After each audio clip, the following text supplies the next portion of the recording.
Okay, let's go then. Okay, I'm going to be teaching him and everyone else how to play SolForge. He's never played before.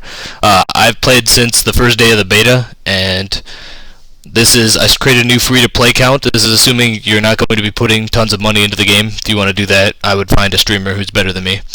But for now, we'll start with free-to-play. So this is also assuming you've already done the tutorial, because if I went through that, everybody would fall asleep. Do the tutorial on your own time, because it's really boring.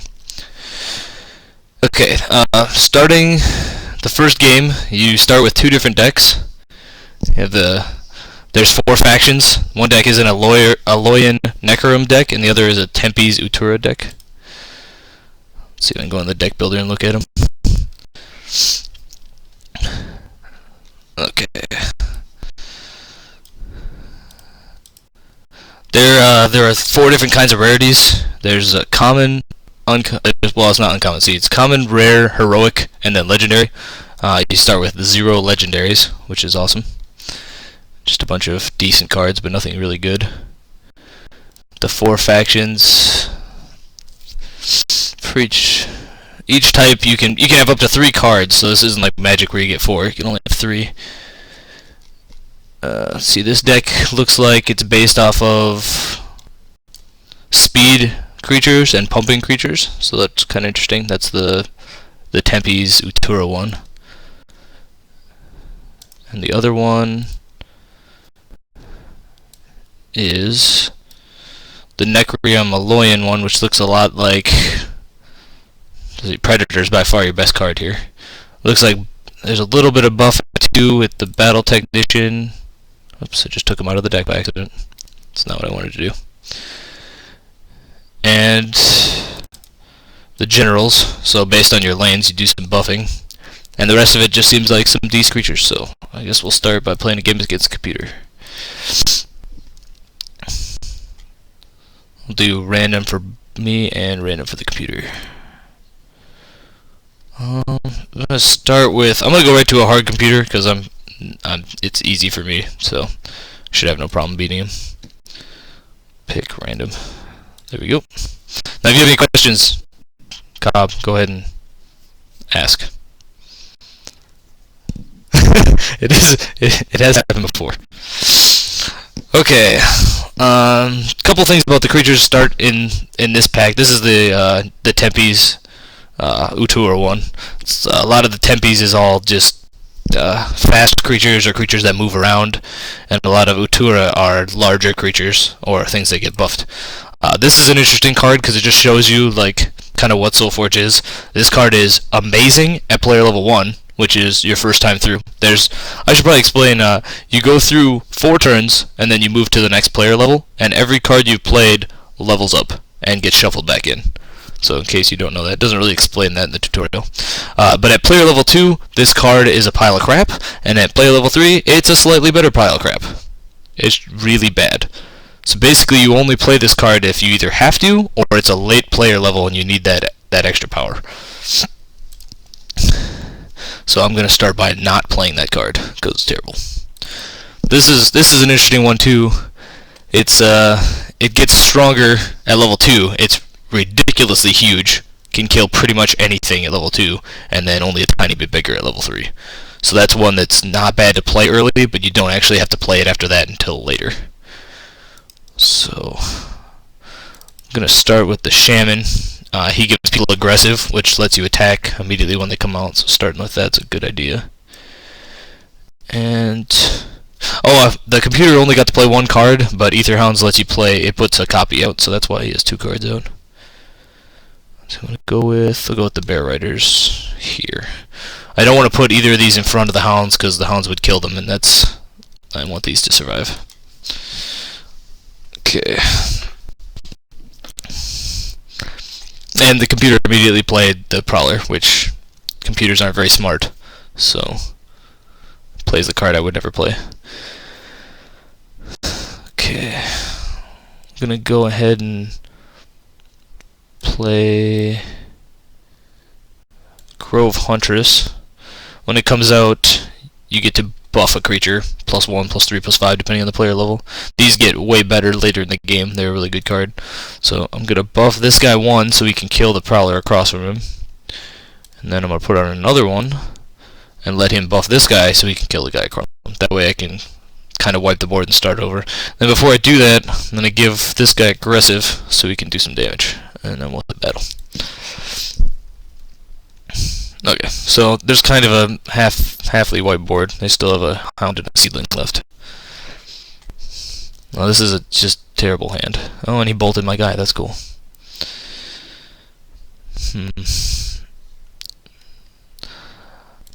Now, so far, I'm getting my ass kicked. We'll see how this goes. My choice here is either Enrage, which is +3/+3, or Primordial Slam, which is +7/+0, but it only until the end of the turn. If I do +3/+3, he's going to deal 7 damage, but only have 5 toughness, and still pretty much anything kills him.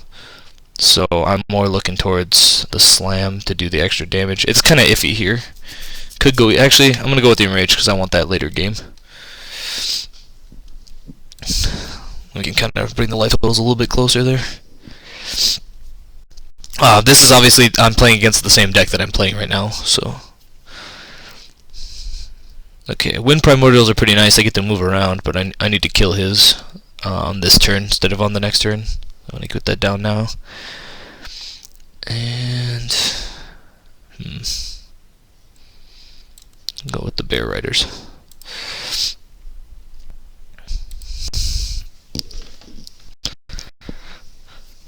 Okay, so I already got my player level 2 now. I already got my Bear Riders back, and they're huge. Make everything else look tiny. He got his horrible Prowler, which is why you never play that card unless you have to. Looks like I'm going to play Hounds so that it kills both his creatures with one creature, which will work out really well. Then we'll throw the boars in an empty lane, because all I want to do is do damage with those.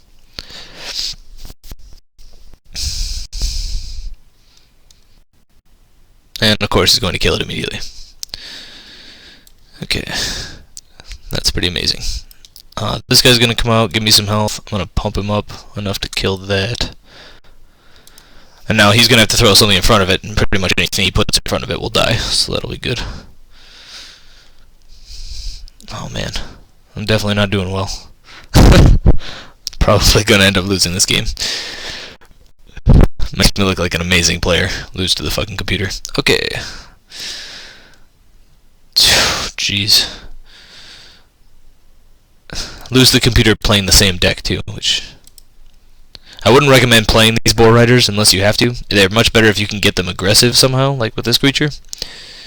They're kind of like the other guy where the third version is just so bad that you almost don't want to play it if you don't have to. But of course I'm forced to play it because I'm so far behind already. Okay, gonna go with the Stag. Throw this guy out and pump that up. Oh, that pump was terrible. I should not have put that on there. There's a lot of math in this game. If you don't use your math, you can actually do stupid things. Like I was thinking he was gonna survive and he didn't. Okay, well I just basically lost. I don't have any way to win this. This is a fucking amazing start. So yeah.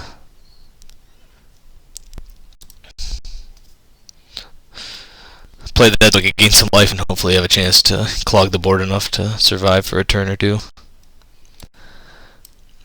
This might actually go okay for a few turns. And I'll see if I clog the board up enough. I can start playing some of my cards that aren't terrible. I don't like this deck. The other starter deck is much stronger. Prefer not to play this one if you have a choice. Wow, that Primordial is gonna finish me pretty much no matter what I do. Guess my best bet is to put this over here and put this in front of it. That way, right now, he has to either hit the bear or the worm. He doesn't have a choice. If I didn't put that worm there, he could move the guy over and just kill. Oh, good, he gave him breakthrough and I lose. Okay, well, so that was interesting. I have much better decks than the free-to-play decks, so that's gonna happen occasionally. Let's see, I can go into the deck builder.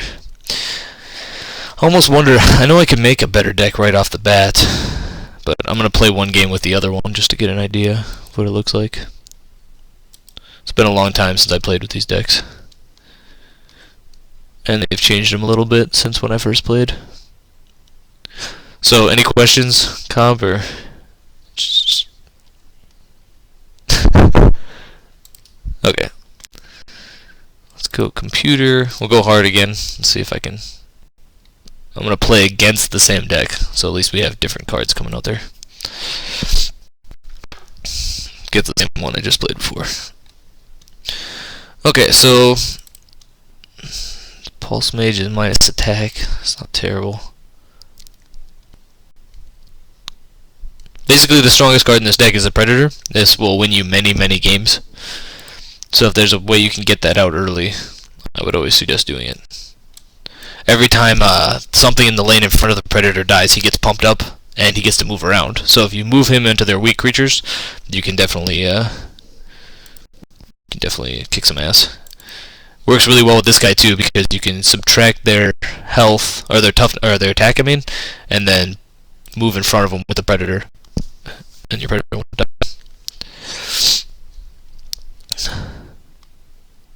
Unless they kill him, then that won't happen. Yeah, we'll start with a Fellwalker, because whatever I put in front of that Bear Rider is going to die. So I might as well put something in front that does something. This will make another 3/3 zombie afterwards, so that'll be pretty good. And on this side, I want my Predator to survive if possible. So I think my best bet is to subtract this guy's toughness or attack down to 1, battle it out, and then my guy will actually get bigger. And so there's a reason why the Predator is very powerful. Okay, so basically, I want this Predator to survive, so I'm going to start off right away with Hungering Strike, pulling the power away from the Matriarch and giving it to my guy. Now my choice is, do I actually want to kill the Matriarch?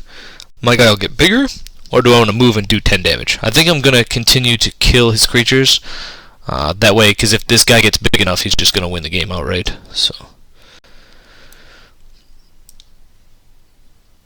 it's the same with this creature. It's only a 1 toughness, so my guy will actually grow from hitting him.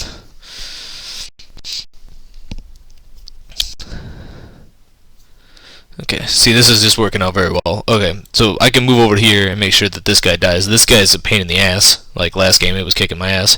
If he gets bigger power by pumping him, or you know, anything that gives him attack, he can just burn away my creatures one by one. So, gotta be careful with that. I think my best bet here is to put out the Technician in the middle, and block the Worm.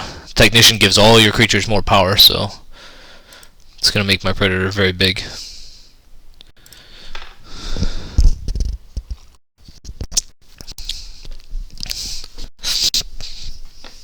And the Bear Riders come out to ruin my day. Okay. Go with Fellwalker. I was thinking Hungering Strike, but doing the math in my head, this is only +4, or 3 I mean, so it's not going to be enough to kill him. And he'll still be big enough to kill my guy, so it's pointless.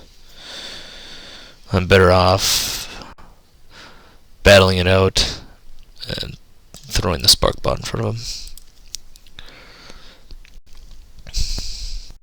Now the thing about that Predator dying is he had to play a level 2 to kill it.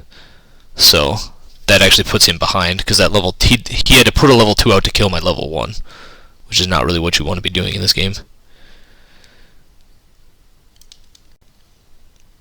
I think I'm going to call the weak, kill that guy off so my Walker can get through. There we go. See, I would like to be able to see that Predator soon. I'm halfway through player level 2 and I haven't seen him yet. Hopefully I see him in one of the next 2 turns. That's why you want more than, 2 of cards, that way you don't get this problem. Put these guys out, shrink down this guy so my guy survives. Yeah. There we go. Yeah, I like. Oh, you see, there we go. There we go, my predator. Now this time, every time he kills something, he'll get +4. So anytime he's playing stuff like Eater Hounds, it's gonna actually put him behind instead of put him ahead. Let's see. I think I'm going to just shrink this guy down permanently. That way, next turn my predator will get bigger. I don't think it's gonna matter though, because he's only at 25 life here and about to win. Now, this deck is a little bit more my style. I don't really like decks that just play giant creatures, hope to win. That's kind of what that one is. Let's see, shrink that guy down. Move him over. Oh, see, did the math wrong again. That's why you do math first. Didn't matter because I win, but normally I would like that guy survive if he was at higher life. Okay, so now I got my first win of the day. So, okay, here you go. Here's my daily win reward. Now, the rewards for this game are, you get a login reward, which I don't know if it gave me or not. I wasn't paying attention. The first win of the day and the third win of the day. Now, if you're new to this game, I would suggest getting your wins versus computers. You can go easy computer, normal hard, doesn't matter. You can also play, let's see, there's a mode where you can play the computer against itself, and if the computer that you choose first wins, you actually get the reward too. So if you have absolutely no time, but you're going to be around your house, you can just start that off and walk away. That's what one of my other friends does. It's kind of cheating, but, you know, you got to get your wins of the day. And then you also get one reward. It's 500 silver, which silver is where you buy some of the small packs for winning your first game online. So hopefully, with the cards that I get from this reward, I'll actually be able to win an online game. We'll see. Early on, it's going to be tough because of the cards you have. So, okay. Got some silver. I'm going to go into the store and see.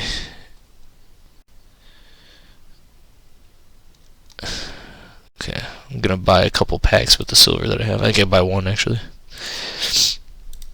One basic booster. Basic booster is going to be 3 cards. One, at least one rare, and then it can have heroic or legendary. So mostly it's going to be a bunch of commons. Let's see, I got another of the same card, the Delver. So now I've got 2 of those. I might be able to make a deck around that. It's a pretty powerful card. And the other 2 are not very good. It would have been nice if I don't want to pack. A lot of your dailies you can win packs, but I was not lucky enough.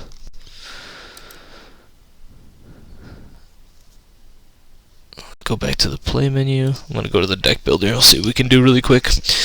The most powerful cards you start with, I would say, are the Predator. Go new here. The Predator. So that's by far your strongest card. So whatever I'm going to do, I'm putting him in there. I wouldn't play any other deck to start off with.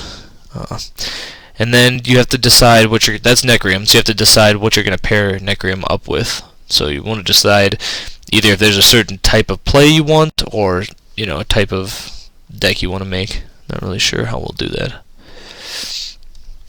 This will probably be the hardest part for anybody new, is making a deck. Until you really learn how to play, you're not going to really know what to do. So I'm actually going to take those 2 cards, the Delvers that I just got, and I'll put those in because they're pretty powerful. So that leaves me. You can only have 2. When you're making a deck, you can only have 2 different factions in. So I'm going to click off both these factions so I don't have to look at the cards. There we go. Okay, so I'm going to put Ferocious Roar in there. Or maybe not. There we go. Let's go Hungering Strike. So I think my plan is going to be to buff these guys until they're so strong they win the game by themselves.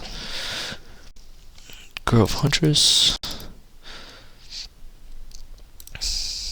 Now, I'm not a big fan of Feral Instinct, but I'm going to probably put 1 in just in case. This game's kind of interesting. You know, you can put 1 of card in and not see it till the end of the game, but it might come at the exact moment when you need it. So a lot of times you'll put like a card here and there in.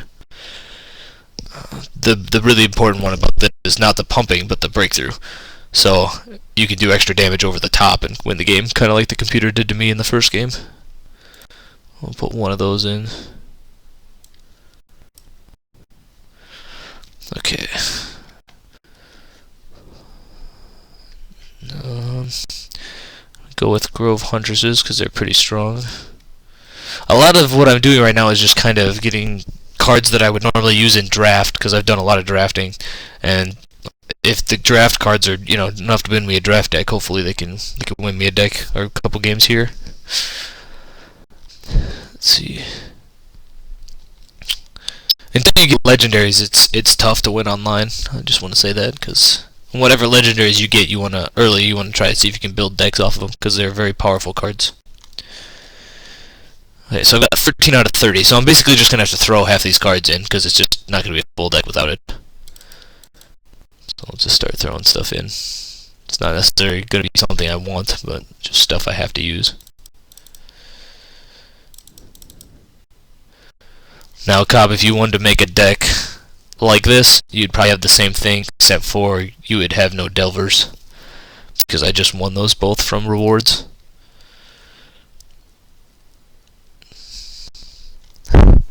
So quiet, man. Questions, go ahead and ask. You got nothing? There's a lot to learn. There's a lot of shit that goes on in this game. I've been playing it since, I don't even remember when it came out, but when the first beta test came out, before it was live to everyone. I was a Kickstarter backer, so I put $25 into it then, and so when it first came out for me, the game gave me 20 or 35 packs to open immediately, so I had a lot more cards. Yeah, so this is gonna be a little different for me. Not really sure how it's gonna go. Another thing you can do is if you want to win your online match, play against somebody you know, and I'll show you how to do that in a minute. With Cobb here, so he can kick his ass.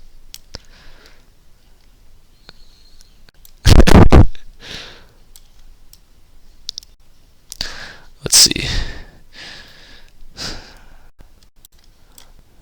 It's easy to learn the basis of this game. It's really hard to learn how to play it well. So the thing about the beginning of this game is you just kind of have to learn the cards. I would say that's the most important thing. There's a lot of them. I'm gonna put the Guardian in. I got one more card, so I'll go with one Bear Rider, even though I hate them. I know. I'm gonna name the deck 1 because I don't really have a name for this. So I know. It looks like you start with 6 slots, so that's cool. You can make a lot of decks right away if you want to mess around with different things till you find one that works. Okay, so I'll play one game against the computer, and then I'll try Cobb playing one of the 2 starter decks, and we'll see how that goes.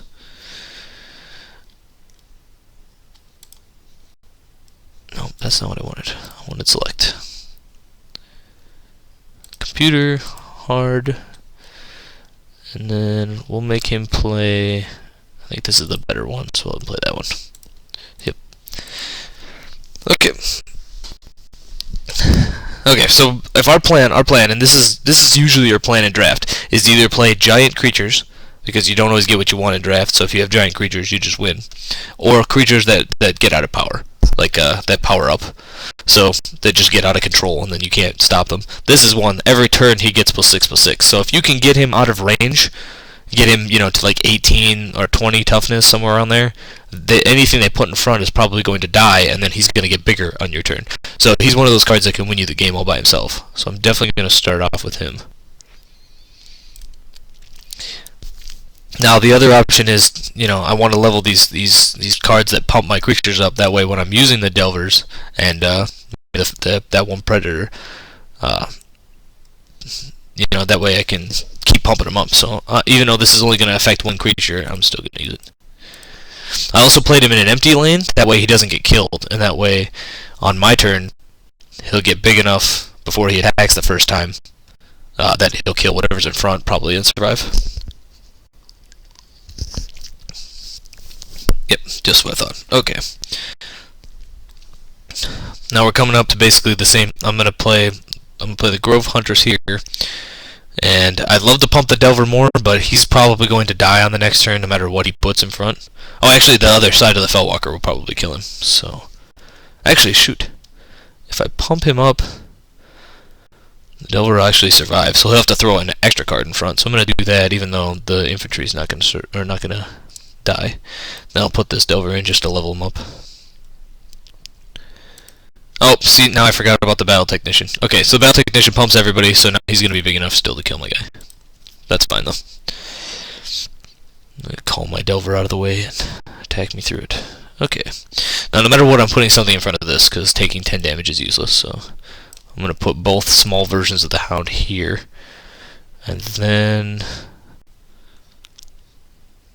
I guess I'll kill his Technician. Let's see how this plays out. I'm pretty sure that Fiend is going to die. Yep, there we go. And plays the Devourer, which I need to make sure dies immediately.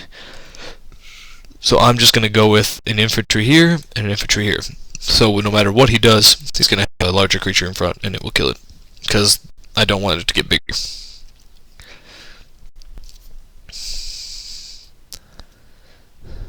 Okay, that worked out well. Put this guy here and play the Huntress, pumping him up, that way he can kill that and survive. Now what's cool about the Matriarch is when he dies it leaves behind a creature too. So not only did he kill something that killed something with it, now it's going to kill something else and leave behind a creature. I don't think it's going to matter too much, but it's definitely can matter in a lot of instances. Okay, so I don't want this Marrow Fiend to survive. So somehow I have to pump up that Huntress. I think I'm going to go with Enrage. How much does this pump up? This is 3, so it's the same as Enrage. Okay, I'm going to put this guy here and pump him up. Then I'll pump him up too, that way everything dies. And there we go. So now his zombie will die again on the next turn, and still I'll have a 1/1 that's left over afterwards. Okay, so got a 10/9. That's a pretty powerful creature, so that'll be good. Sadly, his level 3 is not quite as strong, but I'll have to do. We'll put it here, and the reason I'm putting it off on its own is because I don't remember. Let's see. If he puts a Battle Technician in the middle and then pumps it up, it would be big enough to kill my guy and survive, and I want this guy to take out at least one guy on his own. So then we'll play this guy here. I don't know why. See, the computer was not smart for putting the Battle Technician there. If I were him, I would have put the Battle Technician right in the middle. That way it pumps up any creature he puts out after that and has a better chance of killing my infantry. But you notice I played 2 Delvers in the first 2 turns, and this is the first time at the end of player level 2 that I've seen one. Another reason why you want to play multiples of the same card, because even though I played it immediately, I only saw one of the 2, which can get pretty frustrating. Okay, so I'm going to put the Delver way on the right. If I put it on the left, this General will buff whatever's next to it, so I don't want that. And then we'll play Hounds here and here to make sure we kill his Technician.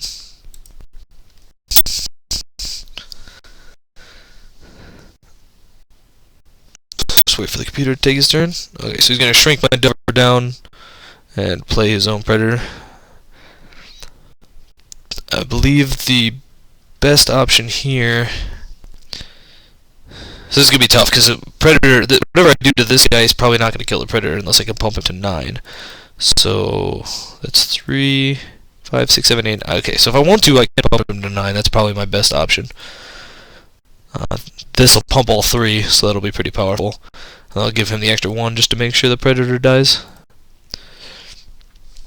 So okay, so the Delver's now at 13 toughness, which is dies, and then as soon as it hits my turn, he's going to jump up in power as well. So okay, so he already put a level 3 in front, so that's going to hurt me a lot there. My best bet is to pump him up so he survives this version and then kills the second one that comes out afterwards. See, I think this is the first time I've seen the Predator. That's way too late. Would have liked to have him a lot earlier. Would have made this game easier. I'm all in on the Delver strategy, so we'll have to see how that goes. Hopefully I draw my level one very soon. It's already been quite late into the game.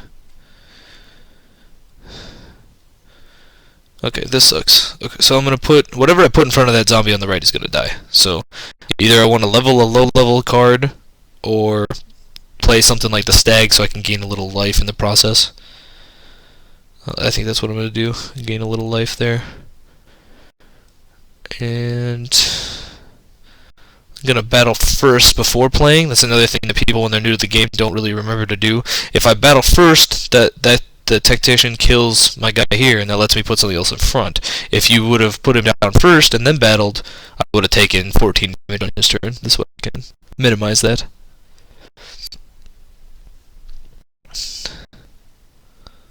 Killed off my hounds. Okay. I'm gonna end up taking some damage next turn. Not massively worried, but I guess we'll go all in on the Delver. Put the hunters down there and pump the Delver. Start him off at a pretty high rate, and then as soon as it's my turn, he's gonna be got like 23. That'll be pretty powerful, unless he shrinks him. Figures. Okay, so this guy will eventually kill him. My best bet here, I believe, is just to keep pumping that Dover. Now he has a breakthrough too, so anything he puts in front of it, he's still going to take damage over the top, so that'll help me win. I'm still in pretty good place here, because he's going to have trouble killing that Delver, and it's going to keep growing.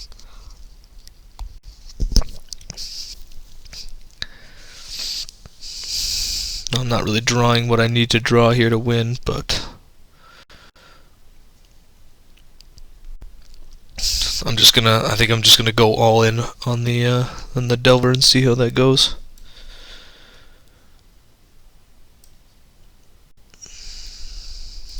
I'll shrink this guy down so my guy survives.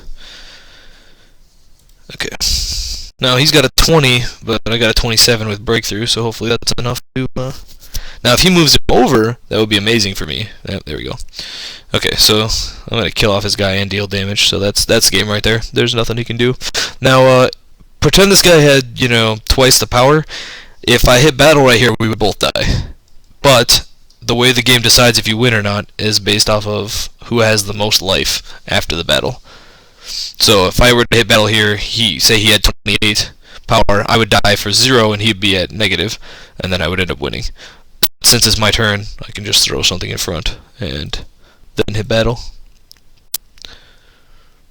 There we go. Win another one. One more and it would give me the third win of the day. Still not sure what happened to my login reward, but oh well. Okay, Cobb, you ready to try one? Okay.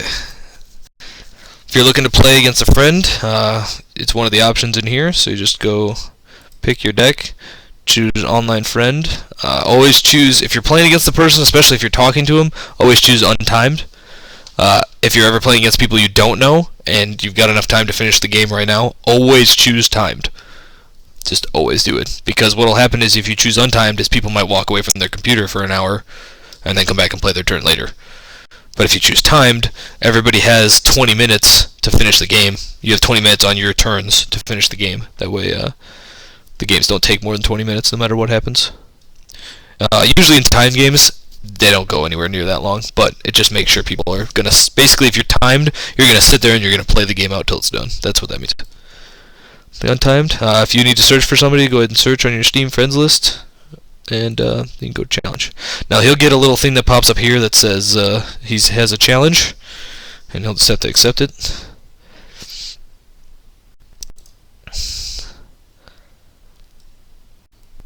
In a second here, it'll tell me when he's ready,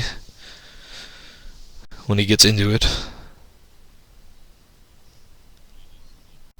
Yes, you've got 2 decks. I would choose probably the Aloyan one. Was it Aloyan Necrim? That's the better of the 2. Yeah.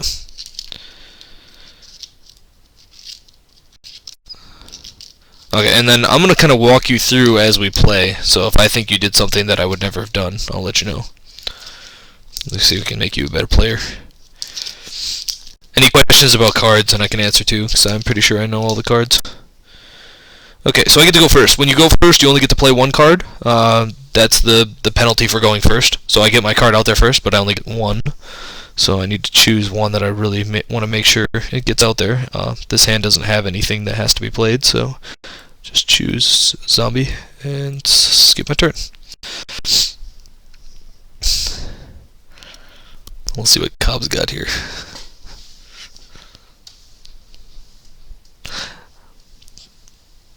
Yeah, I wouldn't play him till player level 2 or later. What he does best is, if I have a card that's like the Delver I have, has 6 toughness and then gets pumped up to like, say has 6 toughness. If you put an 8/1 in front of him, it's gonna kill him. So that 8/1 might be able to kill people that I play at player level 2. And since you can only level up 2 cards a turn, that means, and if you play first, it's only 1 on the first turn. You only get to level up 8 cards before you hit player level 2. Now you have 30 cards in your deck, so that means there are 22 level 1s still in your deck. If that makes sense. Okay, so there's 22 level 1s in your deck. So if you look at it that way, you want to save some cards that are better to kill level 2s when they're still level 1, because you're going to get some level 1s. So you'll figure it out. Okay, so now play the Guardian. Now the Guardian is a decent blocker, but Defender means he can never attack. Just so you know, if you didn't realize that. That's fine. Well, he's still a decent card. I mean, a 20-26 at level 3, so anything that I have that's really good, you can throw that in front of it, and it will definitely kill it. So even my Delver, after pumping, will still get its ass kicked by the Alpha.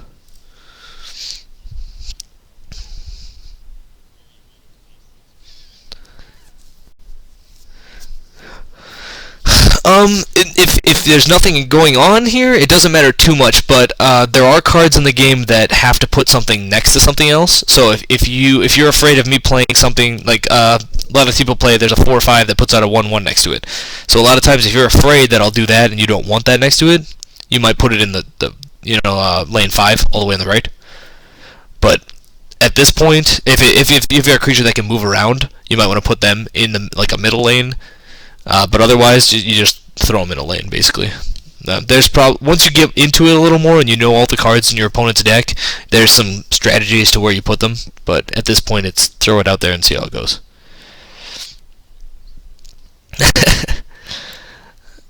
Okay, so my best move here is to just go all in on Predator. Start off with beating the crap out of his assassin. I don't know. We'll see.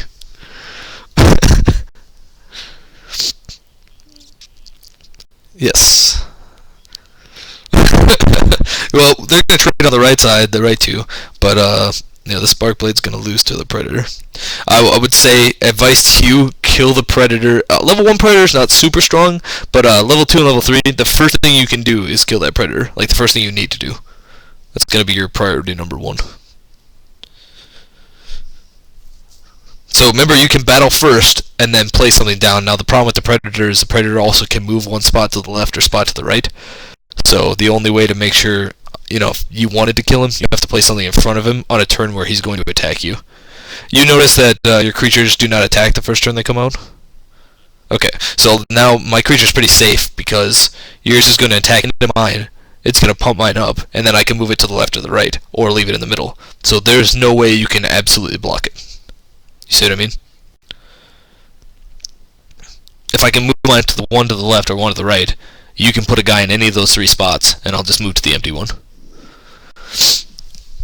That being said, you probably want to put guys in those spots. That way you can make sure that I can't move them too far to the right.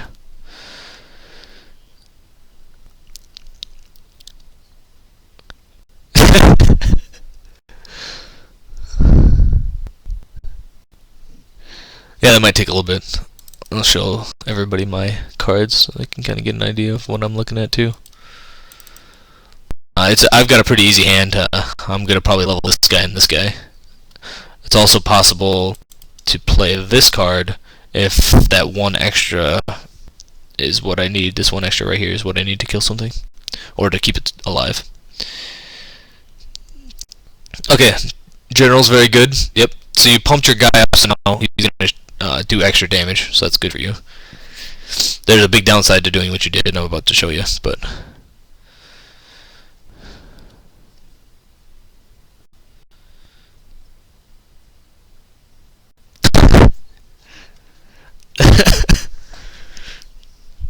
Okay, Hungry Strike, what you do is use it on your own guy, use it on the enemy's guy. Let's see, I can't remember what order it is. I think you use it on the enemy and then your own. It's one or the other. What it does is it sucks power away from one and gives it to the other. So if you have that, you want to use it on my guy first and then give it to yours. You just click it and drag it onto the... There you go. Is it start on the enemy's creature or your own? I can't remember. Okay, there you go. Okay, so this is great. So now you're killing my predator. That's exactly what you wanted to do. So that works out really well for you. Now, what I was going to say is if you didn't kill my predator was going to still be at 4 health. If I moved him in front of your general, I would be able to kill your general and actually make my guy even stronger. Because he wouldn't have killed him. So that would be the downside there. But if you were planning on killing him, then you did exactly what you wanted to do. And now I'm going to go to the outside lanes. Now, the reason I'm on the outside lanes with these Delvers is I want them to survive. And if I put them next to the general on either side, the creatures you put there are going to be more powerful.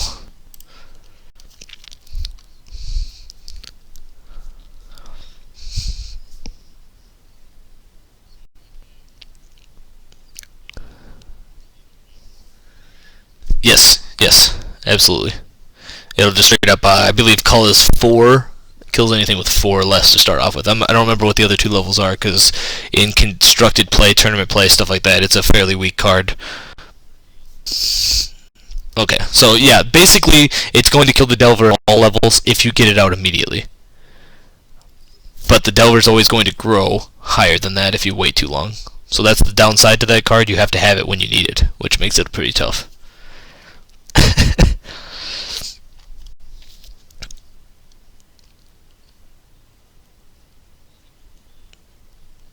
Yeah, that's amazing. Not in front of the Delver, though. Yeah, I would put him to the left of the general for you. That would be smart. Because if you put him to the right, the only movement spot you have is front of my Delver. So if you put him to the left, you can move left or right. It's open spaces. You're good. The downside to not killing my Delver is he's going to start getting bigger, and you're going to have to deal with him quickly.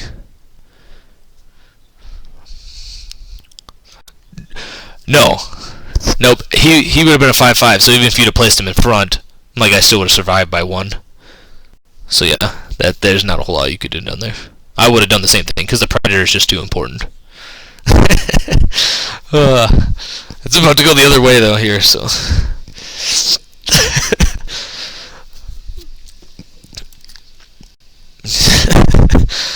Okay, so I'm gonna go like this. It makes you have to move your guy over.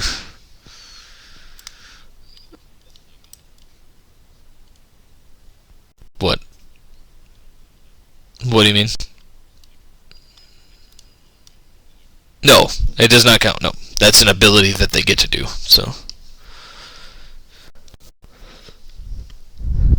the Huntress, it pumps, it comes out, then it makes something stronger. So you see how it's a 5/4. It used to be a 4/3. I just targeted itself. Okay. Yeah, so you're gonna have to move them out of the way. You on your turn you'll do it, because right now neither of them are going to attack. So on your turn it'll give you can move 1 spot per 1 turn.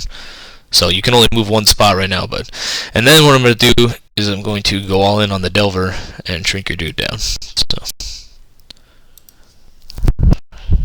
now if you move him away, he's also going to become a 2 power because the general is no longer going to be buffing him.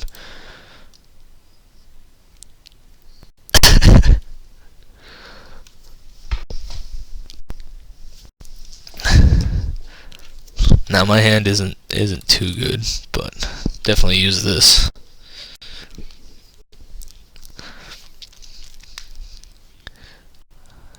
It would be a 0/4. Yes.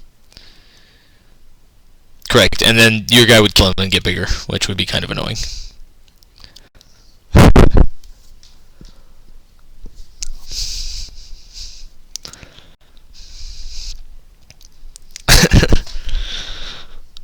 So 5-6.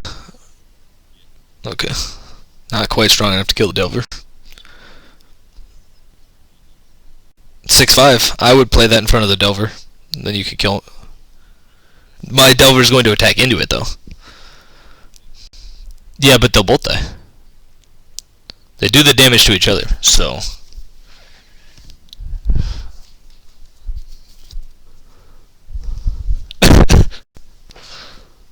So that worked out great for you.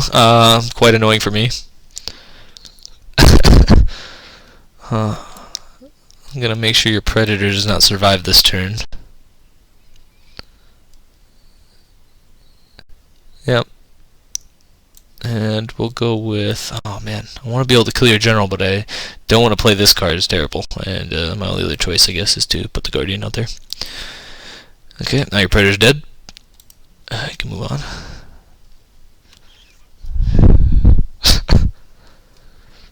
You can disagree all you want.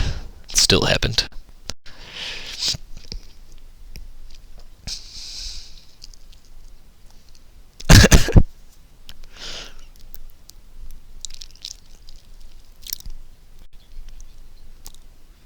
Yeah, I would play nothing but that. You absolutely play that. Now the question is, do you have anything in your hand that can hurt my infantry?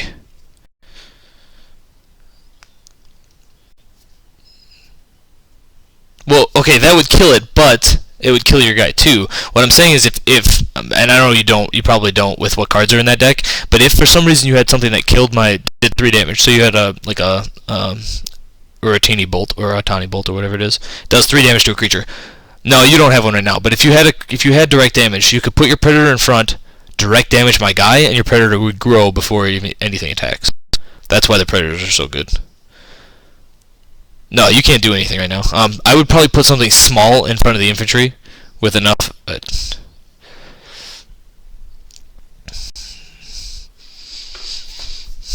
yeah, that's pretty good because those are also good against Delvers whenever I end up playing them.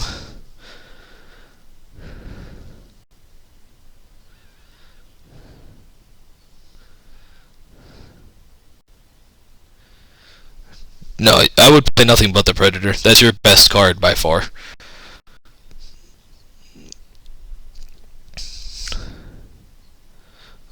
I think the obvious spot would be right next to your General. Yep.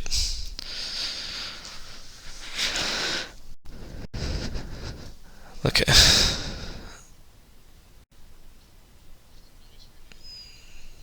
Yeah, because you can battle sometimes before you place things too, so... Okay, well I'm just gonna go, yet again, all in on the Delver. Make him a 12-12.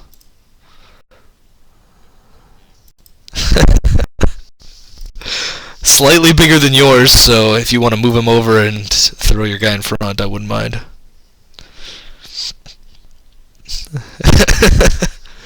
Well, I'm just saying. You also have to remember that my Delver's about to become a 16-16 on my turn. Well, then I would suggest at least putting something in front of it that can make it smaller. Because if you can put 2 creatures over 2 turns in front of it, that's okay too.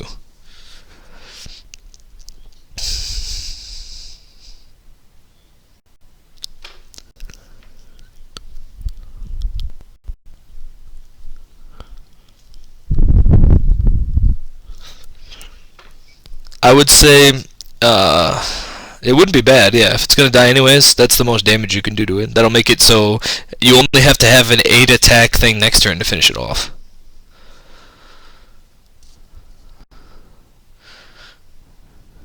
Yeah, it'll be next turn.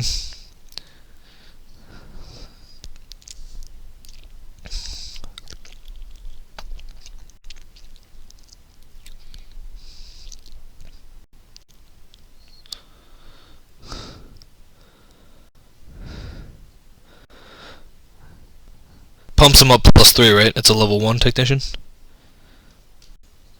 Oh, +2, okay. Yeah, it's not gonna be enough. Now, you've got two options. What you can do is, if Technician's not bad here, you can either place him immediately right now, overwrite the general, then your Predator will do 2 extra, the Bramblewood Guardian will die, and you know what I mean? So you're there. The other option you have is to play something else in the far left lane, attack, then move the Predator into the middle lane so that all that's in front of it is a 1 toughness Guardian. And that way then the next turn it'll kill it and grow. I probably would go with the Technician in the middle, because if you wait, I can override the Guardian. You can, just so you know, you can override cards by putting cards over the top of them. People don't really do that too often, but if you have to, I could override it with something big enough to hurt the Predator. So,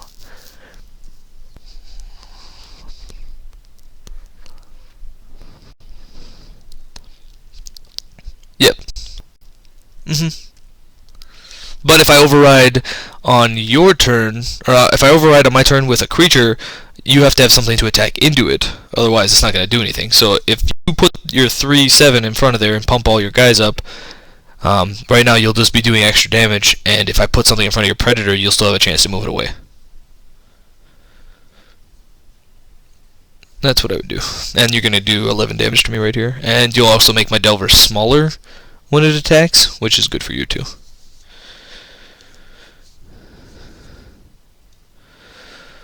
Okay, so I'm already thinking Delver's going to be pretty vulnerable here.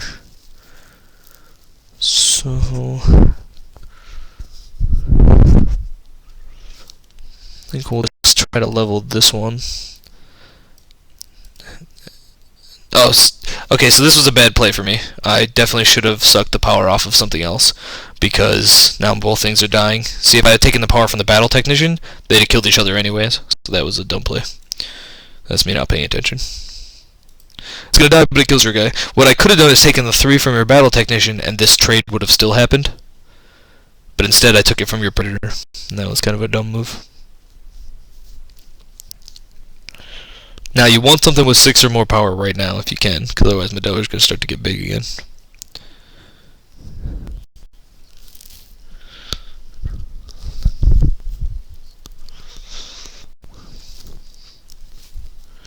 Okay, so probably the smaller one then, because you just know it's 6 damage. The better card. And you know your guys are also getting pumped up +2. Don't forget about the Technician. Your Technician is out, it will pump everything on the board +2. So I'm just reminding you. So even if you could put something out with 4 power and the Delver would die to it. But if you have things you want to level to 3, you want to do it soon, because in 2 more turns you'll be at level 3. I have a feeling this game's going to come down to who gets our level 3 Predator first. I've seen a lot of games come down to that. My deck might be better because I can pump mine. I don't know if you have enough pump for toughness on yours. I don't think there's any, actually.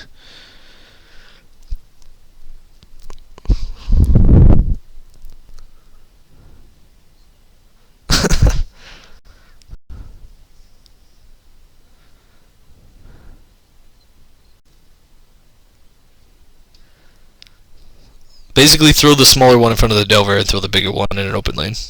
That would be my suggestion. And now you see where that alpha is sitting there? If that had been a normal creature, that would just be beating on me every turn, and I would have had to deal with it. But since it's got the defender, I can just leave it there and never touch it again. It makes my lane useless, but that's fine. Okay, so that works out well. You get to deal 3 to me. Okay, I've got a very simple turn. There's no reason to do anything but this right here. I've got a Hungering Strike down your guy, make my guy bigger. Your guy attacks into mine, and my guy gets even bigger.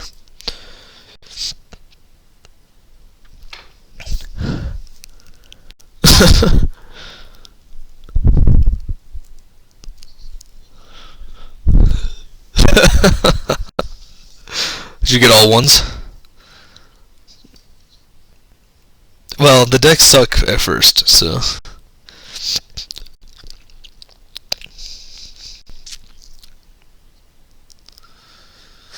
Yeah, that's not good. Hungering Strike's not bad. You can always shrink down my Predator a little and do some extra damage with your Assassin. Or anything you put in front of him. No, you can't move him. But you can still Hungering Strike things.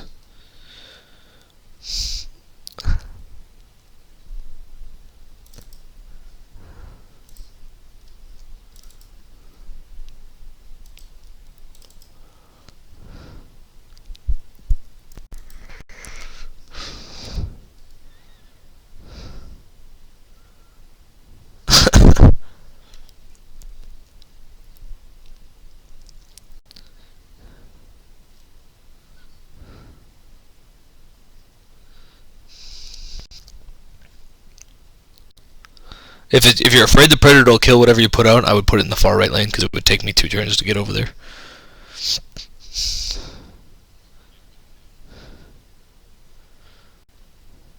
Okay, well the level 2 general's pretty big. Would he survive a 15 hit? No, only the level 3 I think would.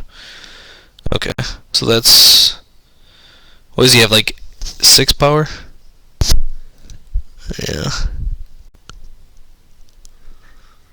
You can still play the general.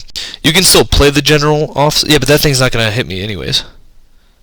So if you can play the general off lane, that's perfectly fine. A lot of people forget you can do that. Play him off lane just to level him, so you get him to level 3. Because after your turn, you're gonna be on level 3. You'll have, okay. I would put him. Well, actually, shit, general. You can overwrite your alpha and do some extra damage to me. And then next turn I'll have to move over and kill it. Yeah. And then I won't be dealing damage to you, so I'll be killing your general instead. So you're gonna take extra damage out of it, and I'm gonna have to waste the Predator's damage on killing the general. Another thing you could have done is you could have put the general out first, and then use the Hungering Strike on the general. And then when I moved him over, my guy would have taken an extra 3 damage.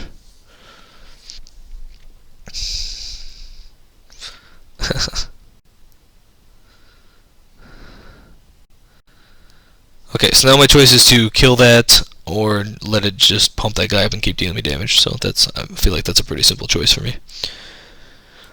So I'm gonna play this, pumping him just so I take less damage. And then I'm just going all on. I'm gonna fucking pump this guy too. We'll go on a 32. You see why the Predator is so powerful. It's by far the best card in the deck. Okay, so explain what you're about to do. I'm gonna run to the bathroom really quick. I'll be right back. Just like talk out loud. Just talk out loud. Just give it a second. I'll be right back.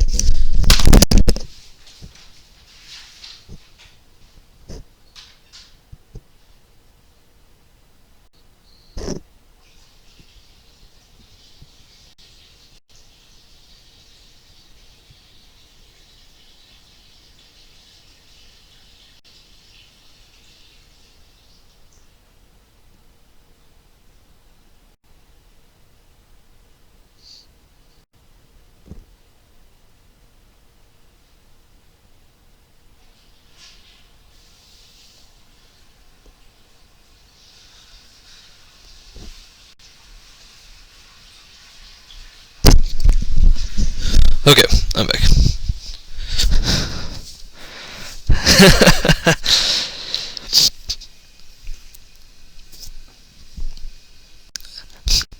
No, I would not do that because the Predator, everything he kills, he gets +4/+4. So your guy would deal 2, but pump him up 2 extra.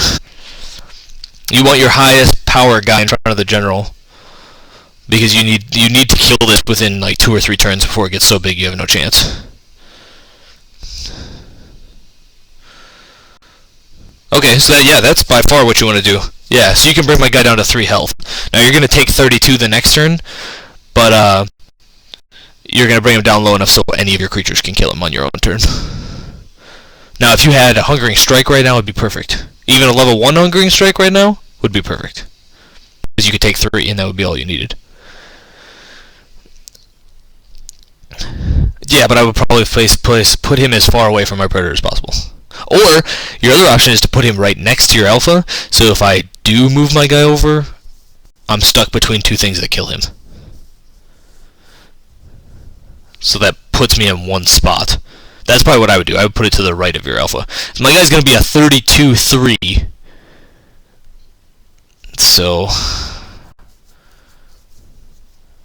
Oh, 7. Because I don't math. He got 4 afterwards. He was a 32-3, then he got pumped up 4. Okay, so now I'm going to... Basically, I can either deal you 36 damage, which is a shitload, or I can kill your level 3 predator, which is really strong too. It's actually a really tough choice for me. I think I'm going to deal you the damage though, because I feel like I'm losing on damage right now, and that would pretty much even us up. And you still have to sacrifice something next turn to kill him.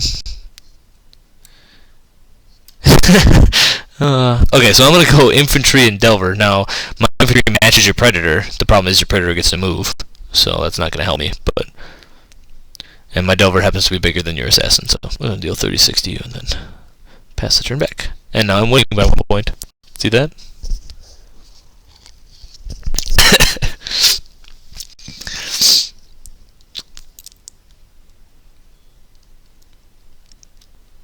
I feel like I'm playing draft, like when there's all these just terrible cards.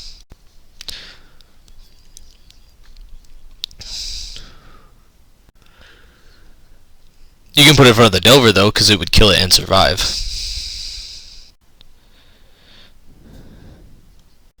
Yep. Well, the Delver... Wait, I lied. The Delver's gonna get bigger. He's about to be a 16-8. So, I think they both die at that point. My Delver is about to become a 16-8 on my turn. Don't forget about that.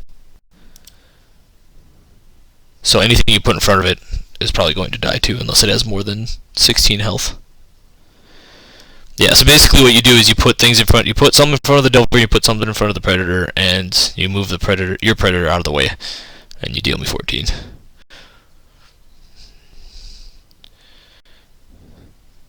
Yeah, see, and this is where I did something stupid. Now, well, no, I guess it doesn't matter because the Predator's gonna die on my turn, so it's not gonna matter. Never mind. Yeah, and something that does 8 to kill the Delver. Oh, you don't have. Oh shit. Yeah, if you can kill a Predator, you have to. I thought you had 2 level 3s. I didn't realize you're at a level 1s otherwise.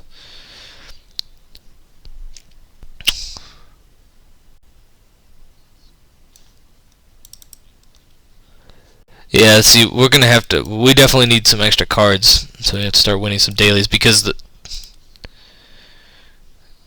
16-8 before on my turn. So then when it hits into you, whatever your guys will shrink it back down toughness wise.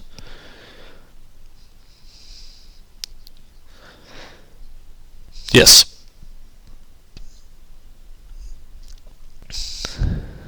Now you also have to remember whatever you throw in front of it is going to level up. Now, I don't think this game's going to get to that point, but you might end up with a... You know what I mean? So sometimes you'll throw something slightly smaller because you'd rather have that leveled up than something else. Okay, so I don't have a great turn because I have nothing that kills your Predator. So whatever I throw in front of it, I just can shrink it down. So that's my plan. Oh, I do have something that can survive though. So we'll go like this. We'll put the 614 and then we'll pump him up just out of range. Okay, so that's looking really good for me and really bad for you. Well, your Predator's dead no matter where he goes. And my Delver, you have to kill my Delver or he's going to just get bigger and wallop you.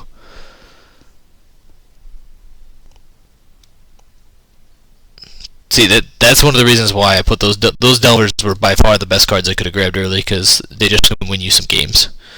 Especially against other decks that aren't very good.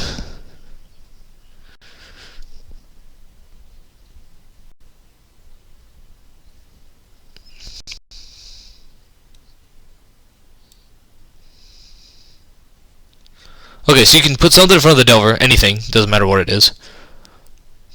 Possibly something that does something else or helps your other guys, or I don't know if you have anything like that, but it's just you just want to throw something in front of the Delver. It's only got 3 toughness, so.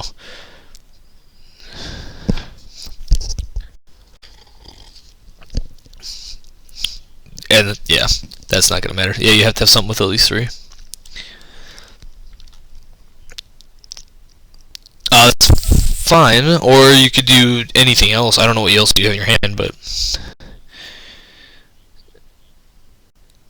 okay, no, that's not gonna help either. Yeah. Okay, no, yeah, you just have to. Yeah, just put the Delver there, and then you'll have an infantry to put out in front of something.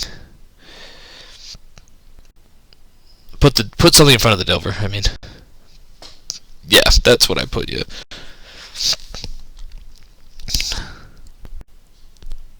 Your guy dies no matter where he moves to. Yes, that's what I would do. Otherwise, it's a 9-3 or a 7-6. And the zombie infantry is going to damage you this turn, so yeah.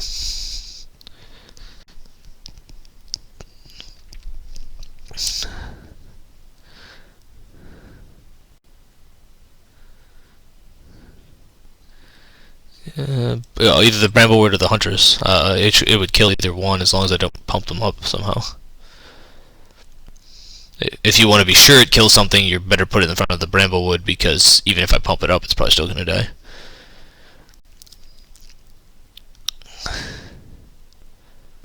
Unless I can pump it up like a lot more.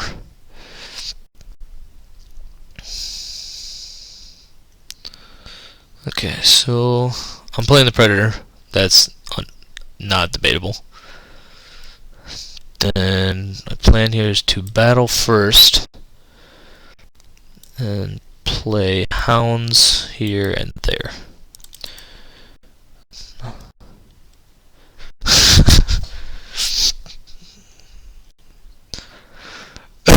You get a bad hand.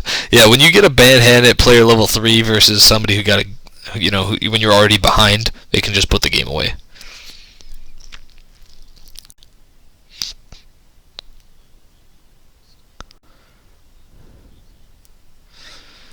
Yeah, that's.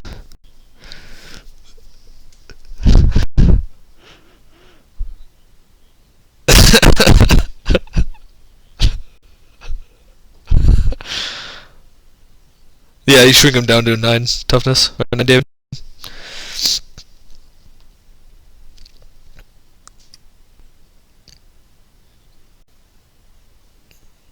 Yeah, you could do that. What is it, level 1 or higher level 1? Oh, okay, see, I probably would have put him in front of my Grove Hunters. Because I would have killed it. And your guy would have survived. No, you can't move it now. Well, if you have another card, instead of Electronet, you could actually place it. Okay, never mind. You're gonna go with you could have placed it in front of my my guy, and your guy would have gotten +4 attack extra. And my Predator can't move left; it can only move right. So I would have either had to go in front of the Technician or hit whatever's in front of it. Okay, so 7, 10, 19 damage. You're gonna be really low, so it doesn't really matter what I do here. Let's put 2 creatures out. We'll battle. Then we'll place this guy. We'll just end. Now, with 4 lanes you have to block. You're gonna take at least 8 damage, unless you can put out 2 creatures at once, like I did with the Ether Hounds. Yeah, so pretty much you're done, no matter what.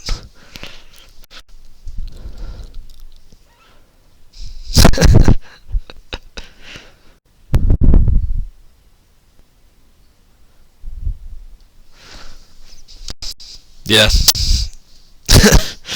I don't know. I don't think there's anything in your deck that could help you at this point. You might as well just let it be done. If you ever wanted to concede the little gear in the bottom left, you can go to concede there, or just hit battle.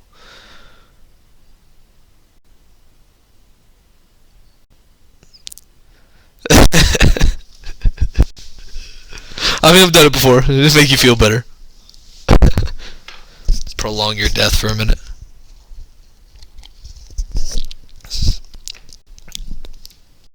And what's funny is the difference between my deck and the decks that start off with is all I did was add two. I changed the types that are together because I think the Necrium and the Utura together are probably the best deck you can start off with. And your guy survives.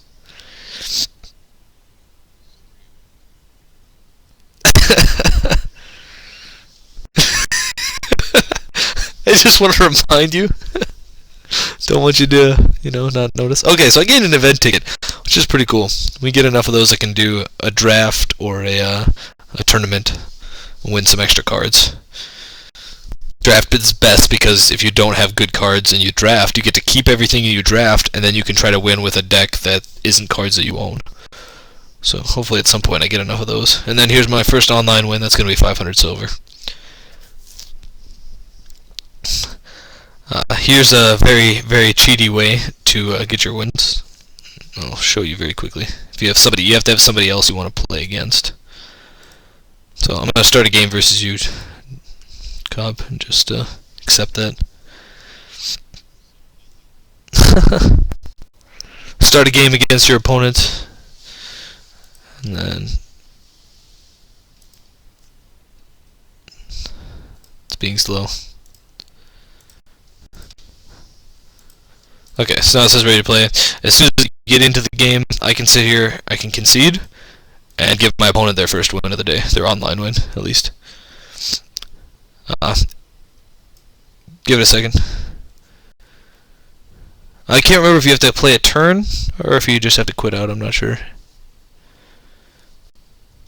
No, it should be over. It should have conceded. Or I should have conceded. Okay. There you go. So you got your win of the day that way. It's a little bit, it's cheating, but in the early game you just want to make sure you get all those rewards every day. Now the only other way to get cards right now, other than putting money into the game, is every online win you make up to 20 wins, you get somewhere between 20 and 100 silver. Now, as you saw, it costs 900 silver to buy a pack. So if you do all of those every day, basically, if you win that many games every day, you can buy one extra basic booster a day, which is terrible. It's such a small amount. The basic boosters are just bad. Every once in a while you can get something out of them. In general, you're going to get a bunch of cards that are terrible. So, I wouldn't recommend early in the free-to-play to try to win a ton of online games. If you have the time, or you're playing against a friend who doesn't have a lot of good cards either, then it's fine. But otherwise, I would just stick to winning your dailies and slowly making a better deck with the cards you get. It's a pretty interesting card here. Gives your enemy creatures defender occasionally. Okay. Now I was thinking of trying an online game against somebody else. Now chances are they're going to be playing one of the good decks, and I'm just going to get completely romped. But I'm going to try it, and we'll see what happens. Oops, I don't want random deck. I want the one I made. Timed game, join queue. Now, yeah, I'm probably just going to get absolutely destroyed, but I'd just like to see how it goes. If I get lucky enough to play against somebody who isn't very good or has a terrible deck, then maybe we'll be okay. I would say for at least a few weeks, stick with the offline only, or play against friends. It'd be nice to get that 500 silver, which is about half a pack, slightly over half a pack, but even if you don't get that, it's not going to make a huge difference. Let's see, there we go. This guy's going to be like playing against some noob. He's terrible at the game as soon as he sees the cards I play.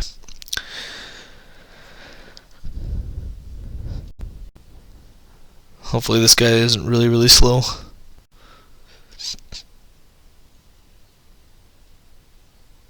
"20-minute counter right here. It counts down whenever it's your turn." There he goes. Okay, so he's already played a Savant, so I already know his deck is basically going to do nothing through player level 1, and then it's going to buff the crap out of everything they have, player level 2 and player level 3. So he's going to want to play this guy every time he gets a chance, and then play play lower level stuff during player level 2 to get the pump ability out of that. So that's one of the reasons why there's that 7/7 that I was pointing out before. He's really good against things like the Savant. Okay, so I'm gonna play things where I think they'll survive. So those are my two most powerful cards, so I'm gonna do everything I can to keep them alive by putting them nowhere near that Savant. Savants are great because if you can get some Savants, you can make a very good deck and win a lot of games with just a rare. And rares are pretty easy to get, so I would say early if you can, Savant decks are probably the best decks you can make. What's best about the Savant is you play it turn 1 early, get player level 1, then when you get player level 2, it's decent size, and then you immediately play one of these guys. They become a 10/10, and that's a pretty powerful level 2. Or you can pump something else up. Okay, so I'm not a fan of what he did. My guy's gonna pump, but he put a very powerful creature in front of mine. Okay, so then he played this guy too, which gets pumped up every turn. So you gotta put something in front of that, or that can also get really big really fast.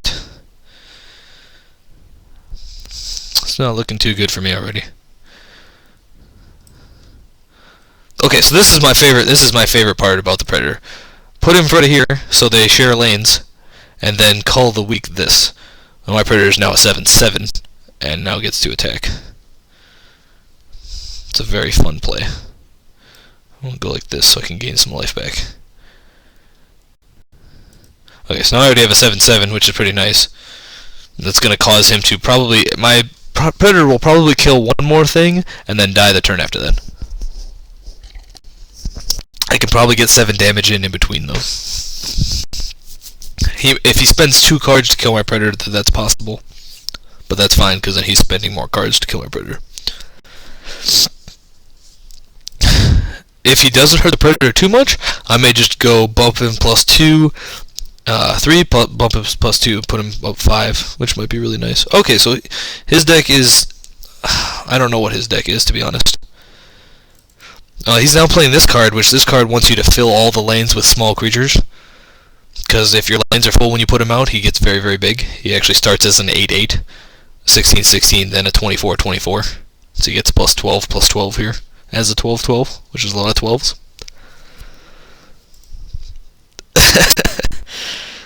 So this is actually going to be cool for me, because this deck is not very good. I don't know if there's a matching system or how this works, but I'm happy with being matched up against somebody I think I can actually beat. So I think instead of playing the Enrage, I'm going to play out the Huntress, use the +1 on the Predator, and then play the Ferocious Roar to give them both +2. That way I still kill his Ancient, but my Predator will be 2 power less. They'll still get pumped up. I think that's the best move here. If he ever hits end and lets me play my turn. There we go. Now the other option is just to go all in on him and make him an 11/11 at player level 1, which is pretty powerful. But I think making sure I kill this off... Oh, that's not what I wanted to do. No, I'm an idiot. Okay, so now since I did that, I'm just going to use the Enrage on him and make him a 10/10. So I meant to click just once, and I clicked twice, and he bumped himself. That actually will work out a tiny bit better for me damage-wise. He would have been 9/9 otherwise. So that was actually a good option too, even though I did it by accident. Which just shows that there's a lot of different plays you can play with a small amount of cards. A lot of options. Okay, so Rageborn Hellion. This is our first legendary. Very powerful card. Every time any creature he controls hits me, this guy gets +1/+1. At level 2 he'll get +2/+2, and at player level 3 he'll be +3/+3. So if he has 2 or 3 creatures that hit me, this guy gets big really fast. So he's another one of those, kill him quickly before he kills you. I'm going to move him into the middle, it gives him more space to move around. I'll put the infantry in front of him, and I'll go Delver in the corner. Good deal, 12 to him. There we go. Now chances are he's going to put something in front of the Predator that's going to die. But I'm not too worried about that, because whatever he puts in front is either going to be a player level 2 card that's just going to die right away, or it'll be a player level 1 card and he's playing player level 1 cards at player level 2, so that's not a big deal either. I feel like I got really lucky playing against this guy, because I don't think he's very good. Question is, do I want to... I might want to level Call the Weak, because it's very good against the Hellions. They're always so weak. But I don't want to waste the turn, so who knows. Okay, so he played the Primordial here. Okay, so I think what I want to do is place the Huntress out, pump him up, and then just to complete the kind of blowout with that Delver, I'll kill what's in front, so my guy can get even bigger. I got a lot of pressure on him here. Even if he blocks the two far lanes, I'm still going to deal 7 to him. And, oh, that's an amazing draw. You already get my level 2 Predator and my level 2 Delver. Even if your deck is bad, if you draw the good cards in the deck, you still have a chance. I like this. I like how this is working out for me.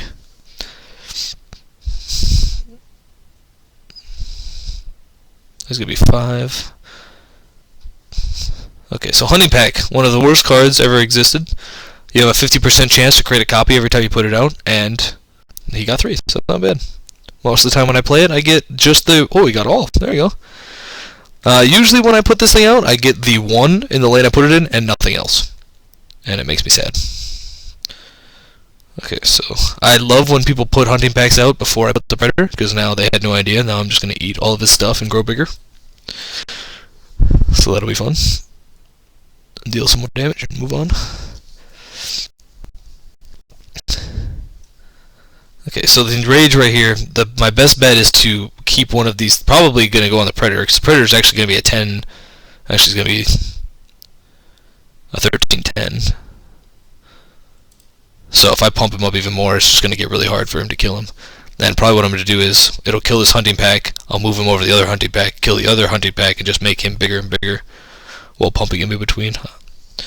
Actually, at this point, depending on what he plays... Okay, see, this is good. This worked out well. Okay, so he had to play a Savant, which is what his best card, probably, from what I've seen so far. But he had to play in front of something that's going to kill it immediately. So that hurts a lot on his side. Or he's going to pump his stuff up. Well. Okay, so it's not going to kill it instantly. That's fine, though, because I believe my best move here...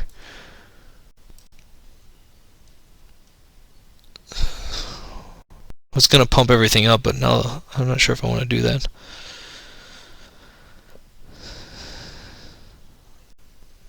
This is kind of a tough spot, because I can either pump up one of these guys and just try to keep him out of reach, which isn't a bad deal.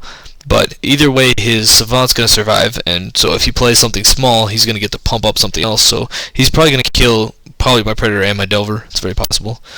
So what I was thinking of doing is just throwing the Hounds out to make sure he has to keep his Savant alive or will die. And then going with Enrage just to try to keep the Delver alive, I think. I think the Predator's toast. I feel like it's not going to live, so... Actually, instead of Enrage, I'm going to go with Ferocious Roar, just so I get some extra damage in. Okay, so I got him at 1. So, even though this isn't going... I mean, it could have been going better. I think I'd pretty much win no matter what happens here, so...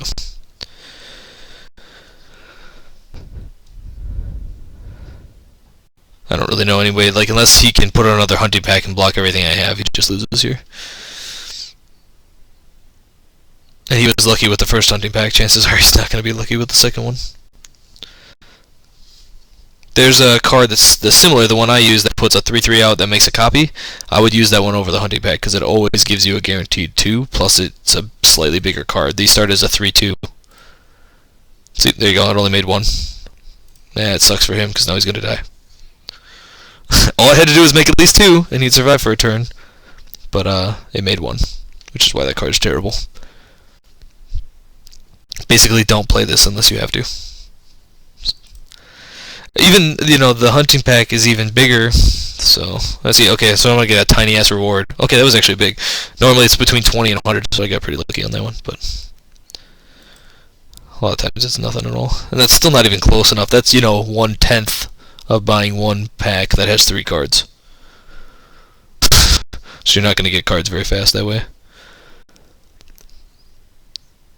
Let's see, I was hoping. Let's see, show my. Okay, so I have one draft ticket, event ticket. Usually at the beginning of the game, you want to get to 7, then go to tournaments and try to win a draft. Try to play a draft. Drafts are pretty cool. There are 3 rounds. You keep every card you draft. You end up opening 30 cards, so you get to gain 30 cards for your deck, which for your card pool, which is a lot of cards, especially at the beginning of the game. And then each win you get tickets back, and even at 0 wins, you still win a normal booster. And if you do win all 3 somehow, you end up getting more tickets than you spent, and you get a premium booster. Premium boosters always have a legendary in them. So, but I've been drafting. I probably drafted 10 different games, and I've only won all 3 once. So they're pretty hard. It's pretty hard to win draft. Okay, I don't know if there's too much else I want to go over today. I've already played my games, so if you want to get you have to get 2 more wins in, right? Well, you got 1 that I gave you. You want to just play another and see how it goes, or just I'll give you 2 free ones? Did you open your? You said you gained a pack, right? For one of your dailies. I thought earlier you told me you gained a pack from one of your dailies. I think you did, and you didn't open it. Yeah. Okay. Go. Oh, you did open it. Okay.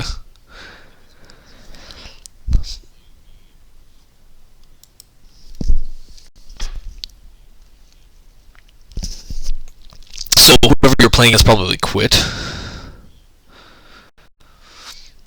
Sometimes it just takes a little while to tell you, so maybe you already had it and didn't realize it. Okay, so the rounds were the ones I was just telling you about. It's the other version of the what is that called? The Howling, whatever. The one that was the 3/2 that you had a 50% chance. I would use Ether Hounds 100 times over using those because you just guaranteed 2. Okay, so I'm gonna play one quick game. I want to play one more game against you first.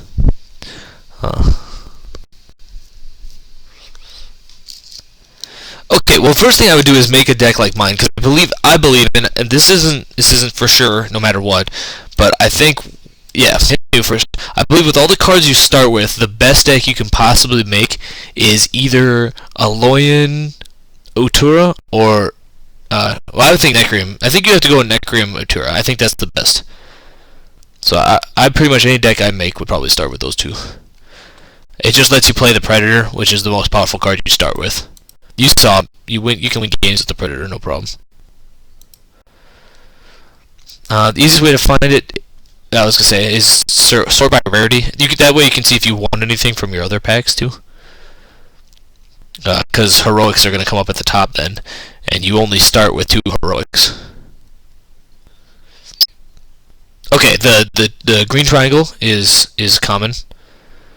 The gray star, or the gray, like where that is, the cross thing, that's rare, and heroic is the gold star.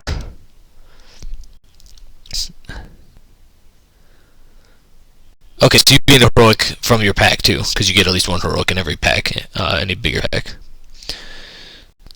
Yep, and Grimrout Predator. Those are the 2 that I have.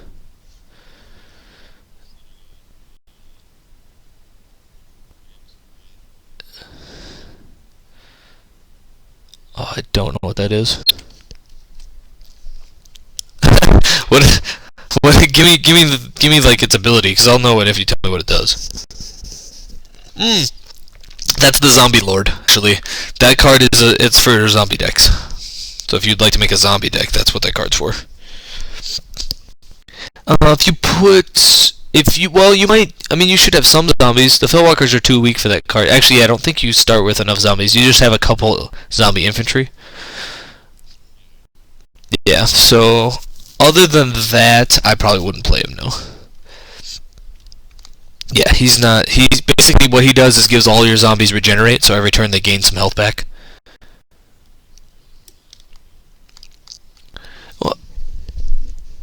It should be. I mean, it's gonna end up being more about the cards you don't add, because you're gonna add a lot.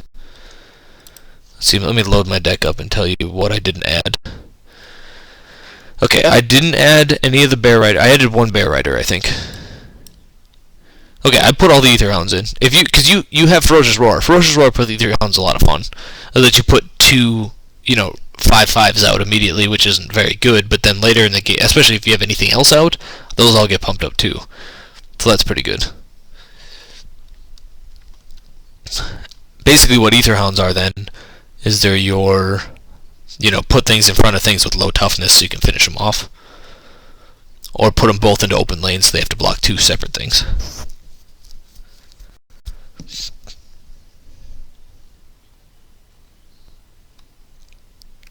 Basically, what I didn't put, this is what I was going to say, what I didn't put in is I didn't put any Marrow Fiends in, I didn't put any Gloom Reaper Witches in, and I have 2 Boar Riders left out. I think I have 1 in because I think I have 3. But I did put everything else in. Now, and I know I have a couple Delvers, so I don't know what you have and what you don't. You might have to put some of those in, but pretty much put everything in, but skip the Witches and the Marrow Fiends. And see how many cards you're missing.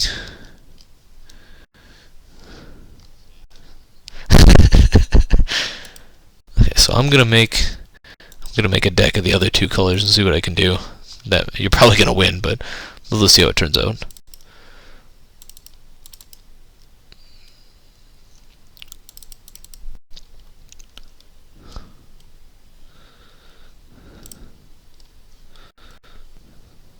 And what are you at? Okay, so you're perfect. Yeah. Well, if you have a bad card, you can put that guy in if you want over something else. I don't know. I don't think he's very big. Like if you just click on him once, it'll tell you their size. I don't think he gets very big. I can't remember. Did you double click? You added something. You probably added him in instead of looked at him. Yeah, a single click is what you want to do.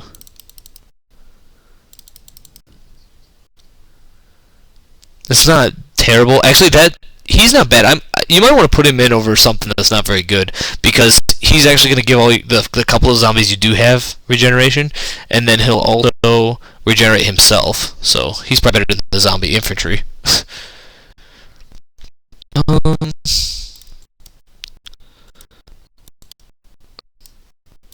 trying to see. You don't have Marrow Fiends in. You don't have the Witches in. Feral Instinct. You have 2 of those, take 1 out. I wouldn't play more than 1 if you can help it. That's what I would take.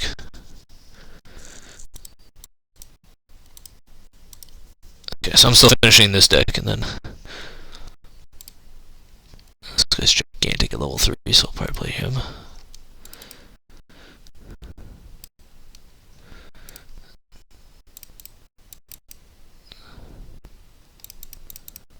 I hate playing Electronet, but I think I'm going to be forced to play it. Polar Flame Stroke. 2, 4, 6, 8, 10, 12, 14, 15. So basically playing everything. That's not good.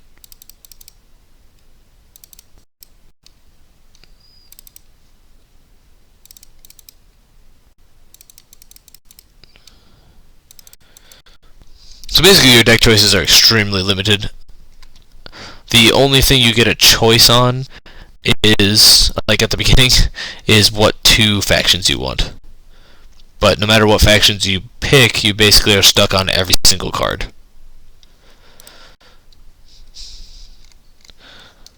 Okay, so we'll save this as...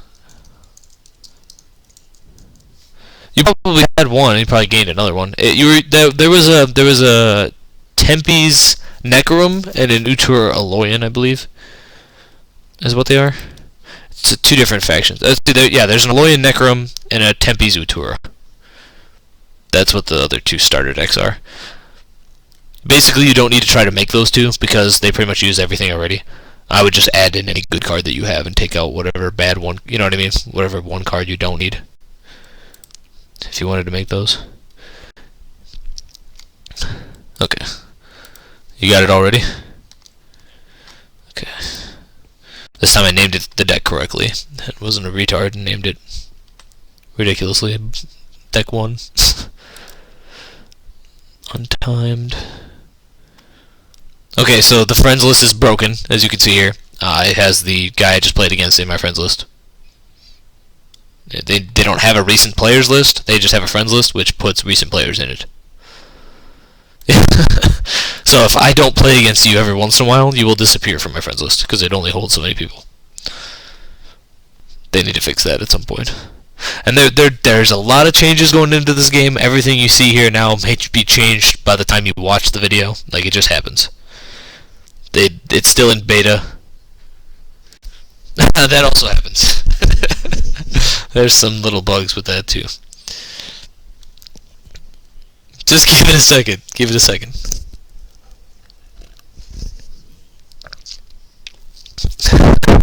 It's only me waiting for opponents, so.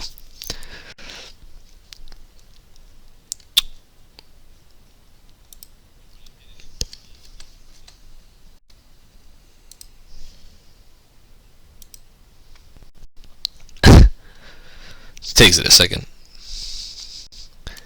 It doesn't normally take that long, I'm not sure why. There we go.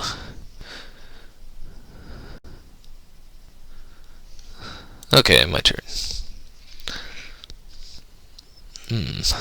Easy to start with the primordial.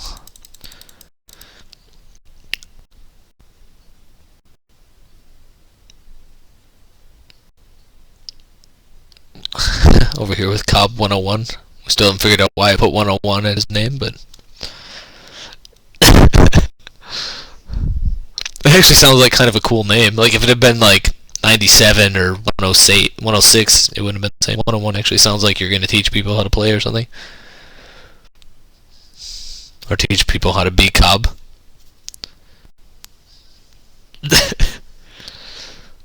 I'm pretty sure on my turn, it's pretty simple to play this one and this one. Just do a boatload of damage right off the bat. Hopefully he leaves this lane open. Oh, stupid predator. To catch a predator. Somebody made a joke about that the other day. There was a really high powered up predator and he kept moving it out of the lane of whatever he put her in. Somebody was like, start watching To Catch a Predator over here. It was dumb but funny. We get 2 cards, so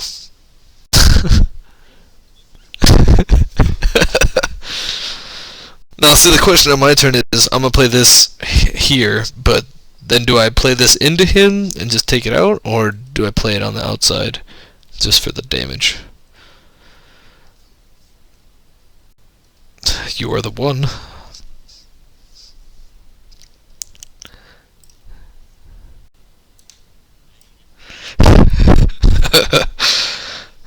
So I can do some damage.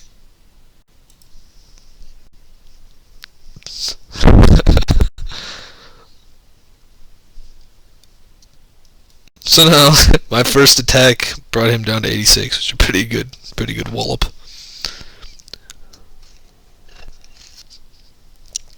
And they're also both big enough where anything player level 1 he puts in front of it basically is dead immediately.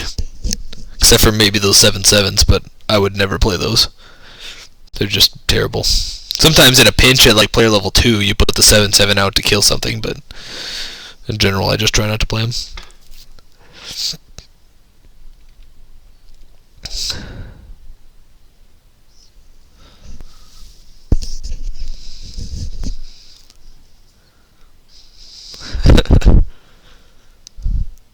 So what I'm gonna do is this is gonna be our last game, and then I'll jump on to. I hate when I move this thing around. I just get bored and I start moving things. Okay. I will play one. I'll log into my other account and I'll play one game with my good deck. We'll see how that goes. Just so you can get an idea of when you have good cards, what the games are like. Might be a little bit before you get to that point, but it's really fun once you get there.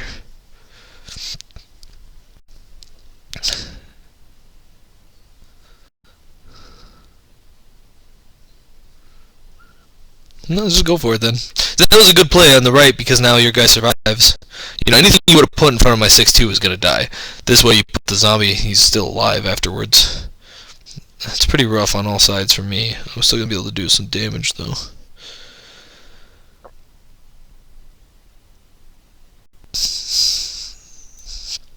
I'm just going to make sure to take that guy out.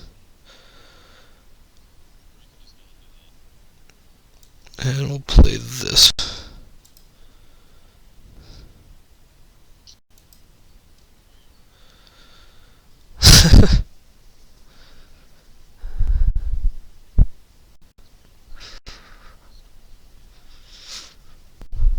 I think both of our decks are pretty much made out of stupid everythings.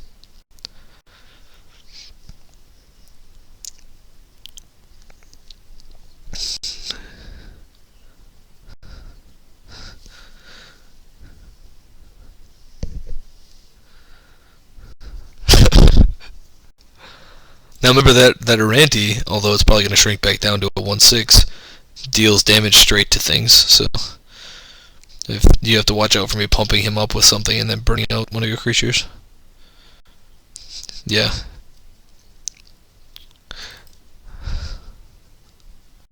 It deals damage to his tag to a creature. Now, as soon as my Technician dies, it's going to jump down to a 1/6 again. But if I can pump it up somehow, then I can kill creatures with it.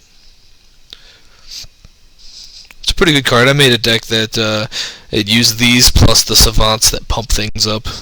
So I gave it +3/+3 a whole bunch of times, and it got so big it could just kill whatever's in front of it and then deal damage.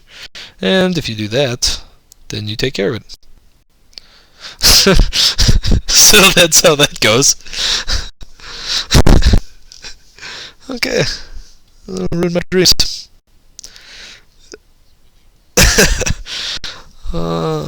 Crap. I think we'll go Spark Butt. Then, I'm gonna go with this because I want to level that. I had a little bit of a hard choice there, but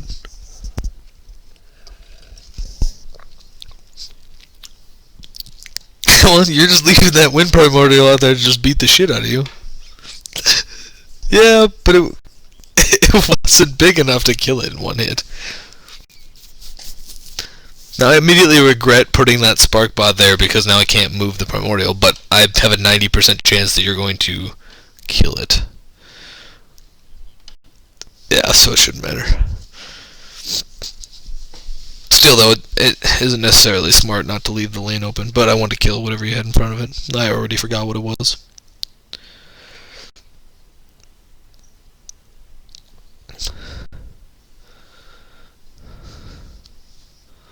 Yeah, so that's a very good play because you can kill both my stuff with one card. That's why Hounds are good.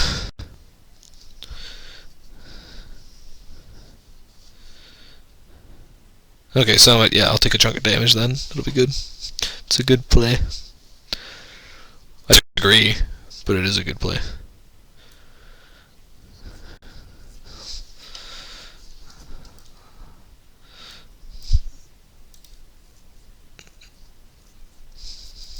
The thing about Tempe's, a lot of the decks, they just want to deal damage as fast as possible. So playing that in the open lane instead of killing his Hounds, I'm still at higher life total, so it's better for me to get damage in than it is to stop damage. So I think his deck will probably be better at player level 3. My deck's probably better at level 1 and 2. So I need to make sure the game ends, or at least gets close to ending before he gets big predators out. Yeah, you got him. You won't see it yet. You just hit player level 2. So in the next 4 turns, you're going to hope to see it. If you don't have it already. Oh, so now it's a good play too, because not only does your guy kill my guy and survive, but you also gain life. And it levels a level 1, assuming you didn't have a level 2 in your hand. You can still play it though. I mean 2 level 2s.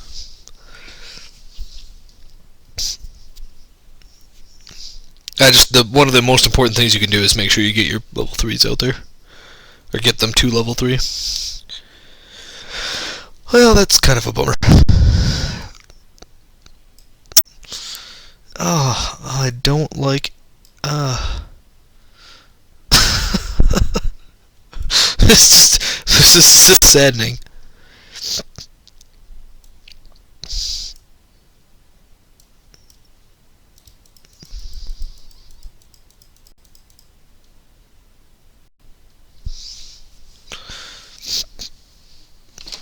Yeah, that's just so I can get some extra damage in before you kill whatever it is. There's some pretty fantastic mobility decks when you get a lot of good cards. There's a creature that gets pumped up +1 per player level. So at player level 1 it's 1, level 2 it's 2, for every time one of your creatures move.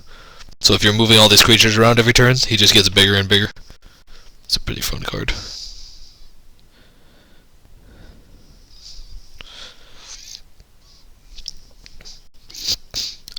But if I move him to the left, you have a guy there. So you know I'm probably going to move him to the right or keep him where he is. But I'll move him to the right, left if you were going to kill him.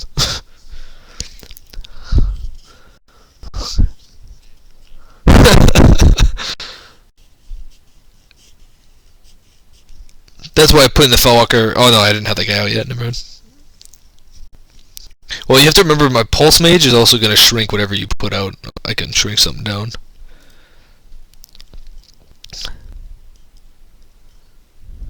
Yeah. That's going to suck a lot, because I can make either of those have 0 power.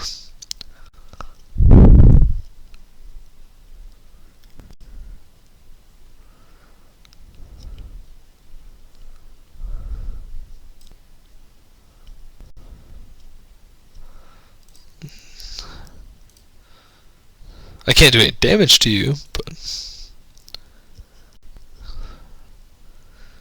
And...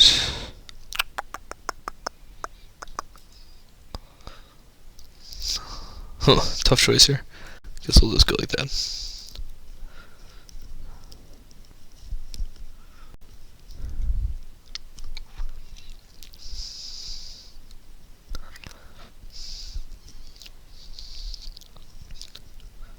Now, this time if you have something with 5 power, you can kill my wind guy. Because he's going to attack on your turn, so there's nothing I can do to stop it. Plus I've kind of locked it. Oh, nice. That's going to kill your guy though, too. Okay. You didn't have anything else that would have been able to kill him? Okay. Yeah, predators, you just really want the predators to survive if possible.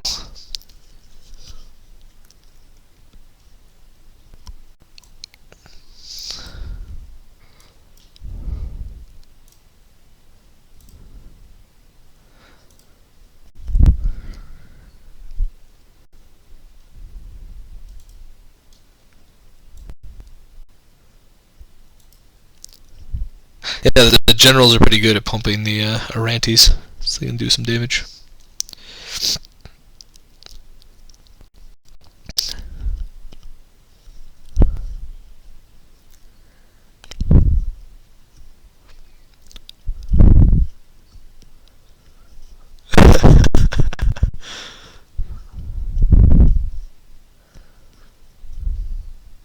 I would say that Pulse Mage is just beating you in the face, so if you can kill him, you might want to do that. Because that's really hurting you every turn I get to activate him. A lot of activated ability creatures, you want to make sure you kill them fast, because the longer they stay out, the more they work for me. So now you see where these Prowlers are pretty decent, because they're almost the size of a player level 2 card at level 1. And it lets you do stuff you wouldn't be able to do otherwise with under level cards.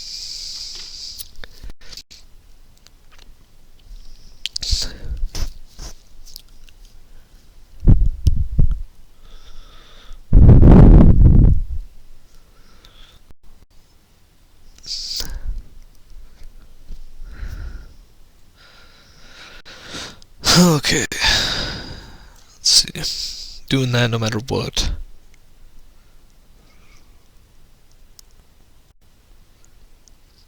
I guess we'll go with the Warden.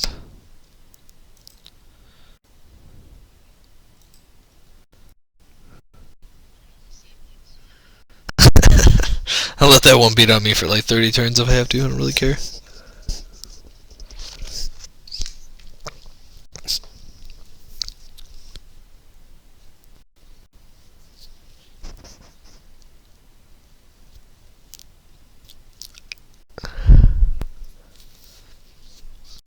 Oh, nice. That guy'll survive mine.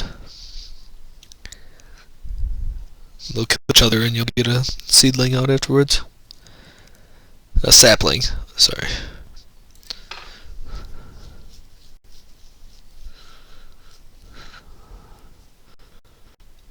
You don't have anything with 6 power to kill the spark button?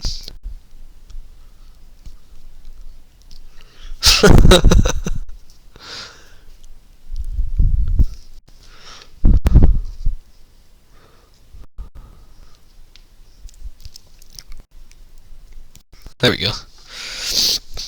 Make this a game right here. Not sure if this is the best move, but I'm gonna bolt your seedling out of the way. Play this guy, who'll be gigantic, and then deal 13. Because I wanted him next to the general to get the pump +2.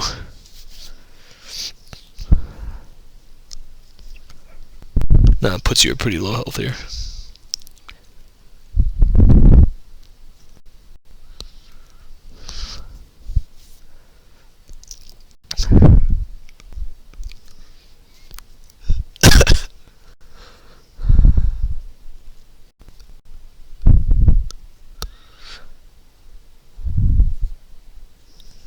Yeah. You don't have a ton of options here. You have to block up because otherwise gonna die. The upside to you is my stuff has low toughness, so pretty much anything you put in front of them should kill them both.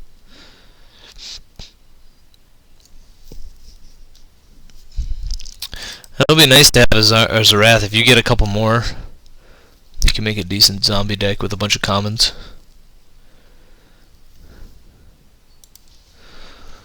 So it's not a terrible draw. Or not a terrible pick out of your pack.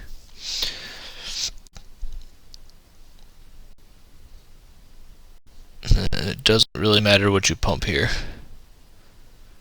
So everything's going to die.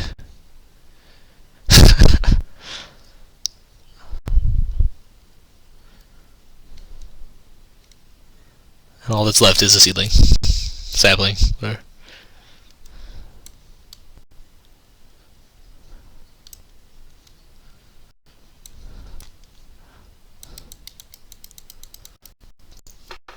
Yeah, I'm not gonna do that.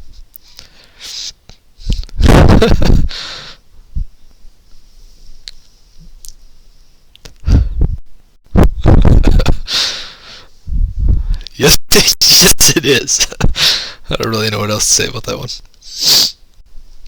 I thought you were gonna say it's gonna murder you, because it's very possible that also might happen. Because with my Flame Stroke Shaman, I can also make something aggressive for the turn. So I'm pretty much going to be able to destroy you next turn no matter what you want to do.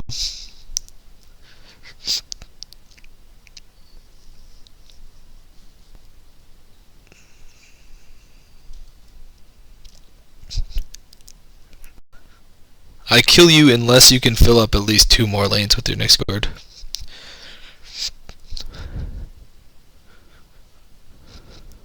Oh no, it have to be 3 lanes.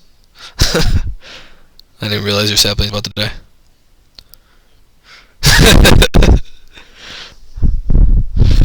I like the realization of you're fucked. Oh wait, this only works on level 2s? Oh shit. I actually don't know if I can kill you. Oh. So gonna leave you with like tiny bit of health. Oh wait, oh, let's try this.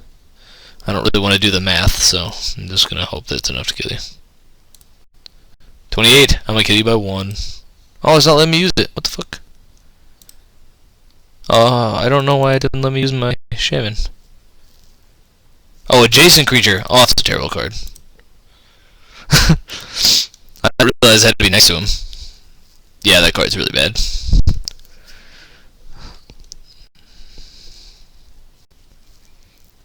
That makes a big difference.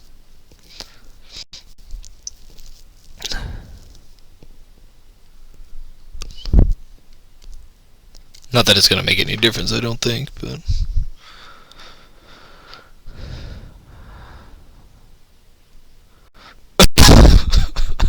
Did you want to kill the general or what?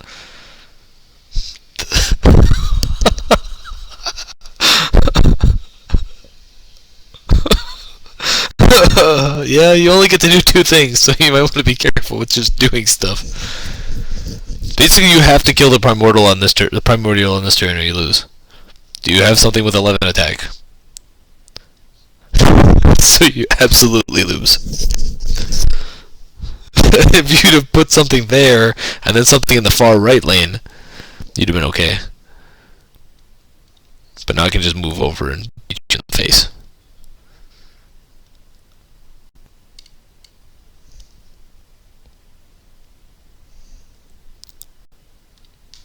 Okay, you gotta hit end.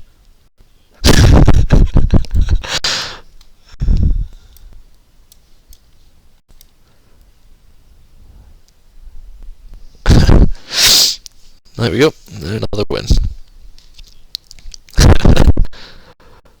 35 silver. Ooh. We're rolling now.